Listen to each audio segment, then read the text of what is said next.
What is up, guys? Digital Pioneer here, and today we're going to take a look at the Age of Triumph record book, and hopefully I'll be able to provide you guys with some tips so that you can get your book done fast and efficiently. So to start off, on the commemoration page, you're going to want to buy a time machine. I recommend getting a DeLorean. I've heard those are pretty good. To go back in time and tell your past self to buy Destiny. That's the best way to do it. So moving on with the story.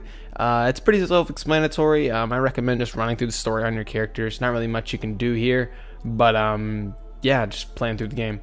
Titan's Will. Now, what I say here will go for both the Titan's Will, the Warlock's Path, and the Hunter's Way. So to complete the light show, I recommend running the mission The Dark Beyond on the moon, where all the Thrall come out of the door and the wizard and whatnot. Just don't kill the knights to move on into the wizard. Just keep farming the Thrall, because you'll get a lot of grenade kills, a lot of melee kills, and if you have your super, you'll get a lot of super kills too. So and then same thing with the super abilities, generating orbs. Those kind of go hand in hand. And then Surrender, I recommend doing Crucible, doing trials, things like that. So I'll speak more about how that can work together with other record book pages at the same time when we encounter those. So with the strikes, this is kind of what I was going with. If the strike is Daybreak, which make sure that you're getting those ability kills, that you're getting those grenade kills, that you're getting those super kills, that you're using your super when you have it, things like that. That'll help you maximize, killing two birds with one stone. That's what this video is all about. So going through strikes. Going through the bounties. Now the bounties can be a bit difficult, but if you do 3 on each character, that's 9, so you should get those done pretty quick. The Crucible, now this one's just kind of one of its own. You just play the Crucible, do your thing. I don't really play it that much. I haven't gotten around to doing it because I've mainly been doing raids, but I do recommend going for the Dead Ghosts, because they help boost your Grimoire and they help boost the Dead Ghosts that you find for both of the other pages later on. Now raids, you can come get a raid carry from yours truly, Digital Pioneer, and get through these things. Now the only one that's a bit of a pain is the Blind Labyrinth. This is the only one that took me a bit of some time to do, so that was not fun. But the Ir Yût one's really easy, so that's not much of an issue.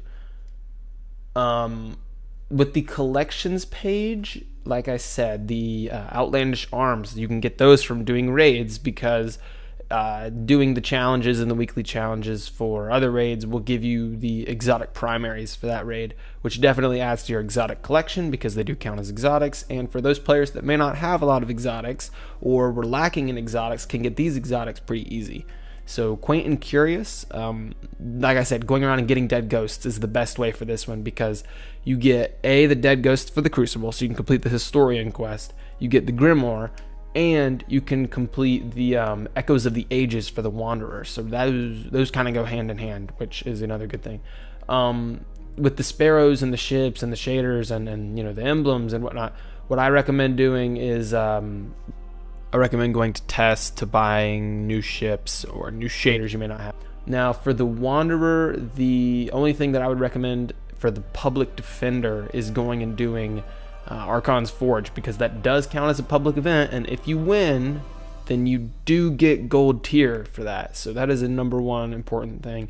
Like I said, collecting these calcified fragments, getting these Siva things, those Siva clusters, those will count towards your Grimoire as well for the other things. Spelunker, for those of you that were not Year 1 players, the loot cave on the earth is what that's referring to, for those of you that do not know. Allegiances, there's nothing much you can do here, except if you want to go to Xur and get a lot of heavy synth from him. That would be pretty much the only thing that you would want to use to rank up these factions. So that's what I have there. For Trials of Osiris, I recommend just playing Trials of Osiris, man. Things like that. Playing the Crucible, playing Trials of Osiris. Those will help you get your kills for your characters.